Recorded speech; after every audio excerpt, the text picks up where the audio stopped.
All right, ladies and gentlemen, MrSotko here. Welcome back to the channel. Got a whole bunch of good crypto news stuff for you. And the first thing I want to talk about is online marketplace. eBay is going to allow NFT sales. So for a while there was just kind of speculation. I did make an article, read an article about this not too long ago. However, it looks like it is going to be a thing now. Online marketplace eBay has introduced auctions for non-fungible tokens to its platform. According to a Reuters report, eBay users who meet certain criteria on the platform will be permitted to list non-fungible tokens, or NFTs. The company added that it would expand its policies and tools surrounding digital collectibles in the future. In the coming months, eBay will add new capabilities to bring blockchain-driven collectibles to our platform, said eBay's North American Senior Vice President. The report comes exactly 1 week after CEO Jamie Lenone said the platform would be exploring the opportunities to enable NFTs on the platform in an easy way. The CEO said buyers and sellers were already able to deal in NFTs on eBay, but the platform had not yet simplified the process. So it really doesn't go into what that simplified process is or what the criteria would be for certain users, I suppose, if your account isn't in hot water or something like that. But it didn't really say if there's if you're connecting MetaMask, or if you have an Ethereum wallet on this, or if it's just basically like you're selling the NFT and then somebody just ends up having to pay you in Ethereum somehow around the platform. Do they use BitPay? I'm not really sure exactly how this works, but good news for now. I never really use eBay. Otherwise, I would dig a little bit deeper on this, but I'm pretty sure people stopped using eBay a long time ago. I'm surprised it still exists. Moving on, NFL star quarterback Tom Brady hops on the Bitcoin bandwagon, and he turns on laser eyes. Yeah, laser eyes, that's a thing. Football star Tom Brady has hopped on the Bitcoin train. The Tampa Bay Buccaneers quarterback, who plays the National Football League, I'll have to type that out, is widely considered to be the greatest quarterback of all time. He became the GOAT in NFL history after winning the 6th Super Bowl 2 years ago. Brady has since won another Super Bowl. Responded to a tweet by Blockworks' Jason Yanowitz that says, rumor has it Tom Brady is loading up on Bitcoin. Retweet if you think the GOAT should turn on laser eyes. Let's make it happen. A few hours later, Brady replied, should I change it? Without revealing whether he bought Bitcoin, the star quarterback proceeded to change his profile picture on Twitter to one with laser eyes. So yeah, Tom Brady now has that sweet, sweet laser eyes, and the laser meme has swept through the Bitcoin community since February, with the underlying meaning that anyone donning the eyes is laser focused on Bitcoin's price rising to $100,000. So yeah, I got on the laser eye bandwagon. I got some laser eyes now. So if you guys are like, how do I get laser eyes, MrSotko? I'm really glad you asked that. It's memed.io/laser eyes, meme maker. And I'll put this in the description below. And you just drop an image on here, and then you select which lasers you would like for your eyes. And then that means that you want Bitcoin to go 100,000. I don't know. Moving on, man used Coinbase to pay hitman in Bitcoin for wife's murder. Probably shouldn't do that. Don't do that. A chilling murder plot shows that while Bitcoin can be used to finance heinous crimes, it can also be the undoing of criminals who don't understand how it works. You can pretty much tell that by the title. The plot in question involves a Tennessee man, Nelson Riplogel. That kind of makes sense. His last name makes sense. Who allegedly paid a hitman he found on a murder-for-hire website to kill his wife. Oh, all those murder-for-hire websites. Just so easy and convenient. Murderforhire.com. According to FBI Special Agent Clay Anderson, Riplogel sent the would-be killer Bitcoin along with a description of his wife's car in a time when she would be taking their pet to the veterinarian. However, the problem is that they can trace that right back to your Coinbase account really, really easy. Even if you send it away from your Coinbase account to an outside wallet and then sent that Bitcoin from that outside wallet to somebody else, it would just be traced in each of its hops. Don't do that. And especially don't do murder for hire. Probably not a good idea. Really, the website should be, instead of .com, it should just be like .fbi or .gov, because you know that's an FBI website. I'm sure that has to be like basically a bait website. Don't do that. Moving on here. Elon Musk runs a poll on Twitter asking whether Tesla should accept Dogecoin. Tesla CEO Elon Musk posted a poll on Twitter asking users whether the electronic car maker should accept Doge, the meme-themed cryptocurrency. No, probably not, Elon Musk, because eventually, I just think eventually the bubble on Doge is going to pop, but who knows? You do you.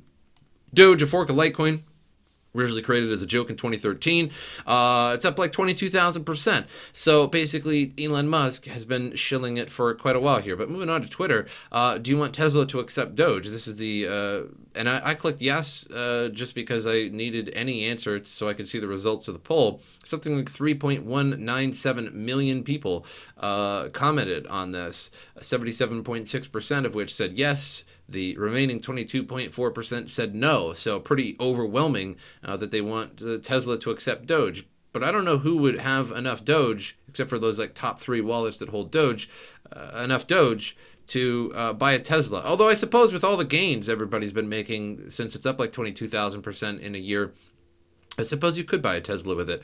However, I'm not sure if that would be so good for Tesla as if the Doge bubble ever pops and it starts just dumping because people go on to something else like Shiba Inu token, if I even said that right. Shiba Inu? I don't know.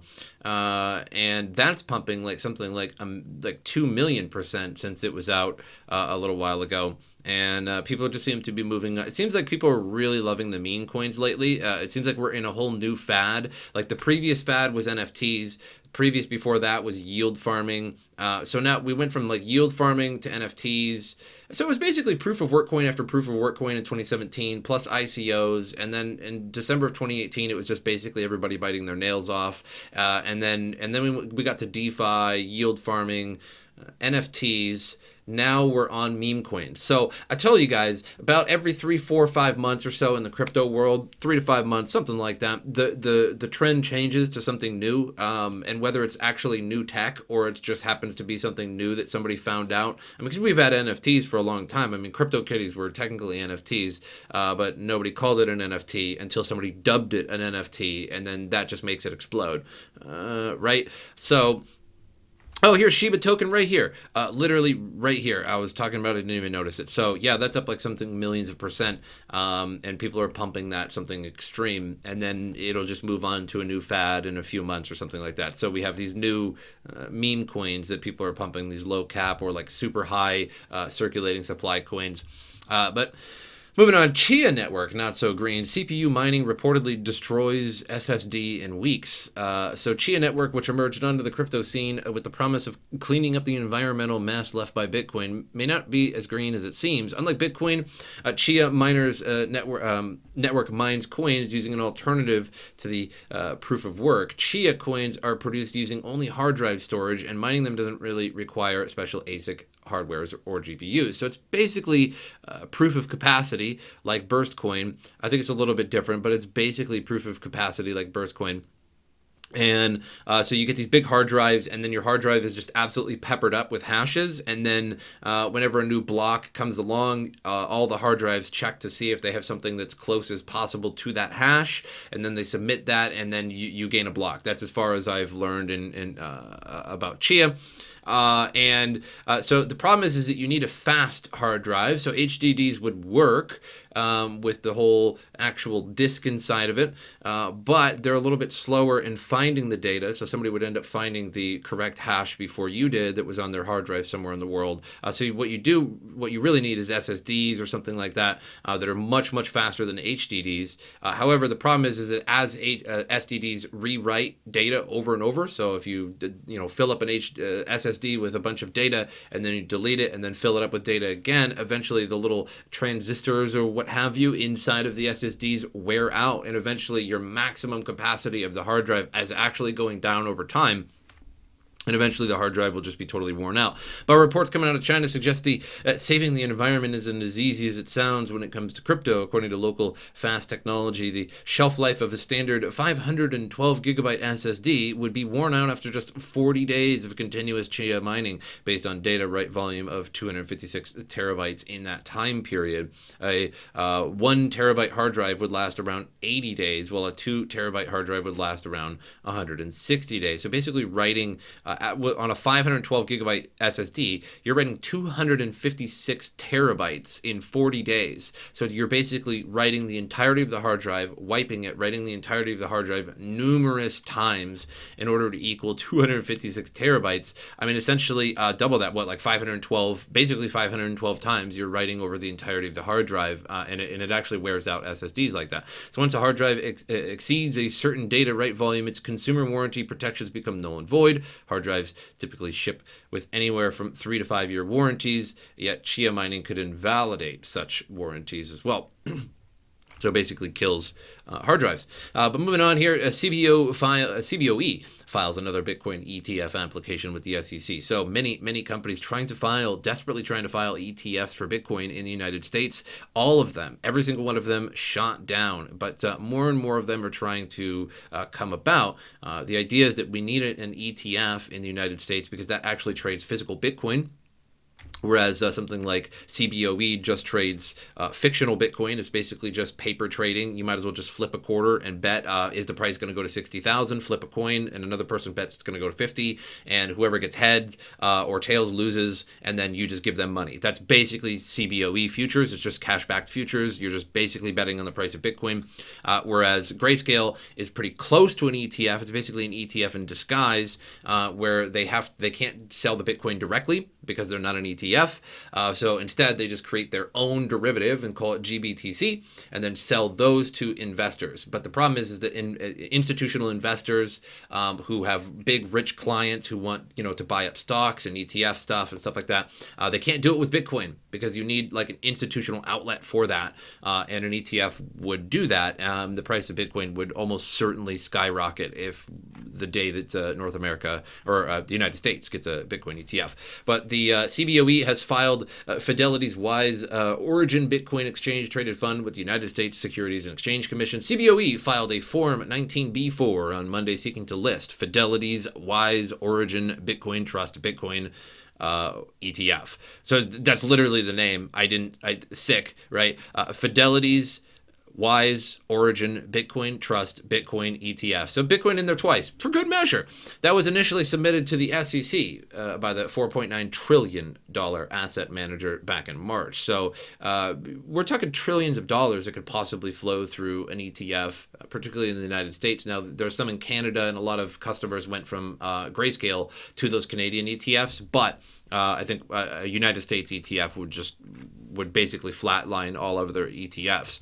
The SEC's first response window will close in 45 days, as usual, upon which the SEC will elect to extend or reject the application altogether. In total, the SEC has 240 days to evaluate Fidelity's Bitcoin application. So it could take forever. So basically, each one could take upwards of close to a year, the better part of a year, let's go with that, to actually decide on. But there's a ton of ETF applications right now. The SEC is probably getting bombarded with Bitcoin ETF applications. Moving on here to today's market, $2.4 trillion market cap. So we're still looking really good, but Bitcoin had quite a dip. You could see that basically the entirety of the market, you can see with this dip right here on the end, basically affected the entirety of the market. Internet computer popped out of nowhere, poof, into existence by pumping basically out of nowhere, and then poof, just pumped up, and is now a thing. So internet computer now eighth, just randomly. So it's weird to see how CoinMarketCap really evolves over time. It's just how we see all these coins every day, and we think to ourselves that there's no way that another coin can make it all the way up there, but just poof out of nowhere. Shiba Inu also Inu. Who cares? It has been pumping unbelievable.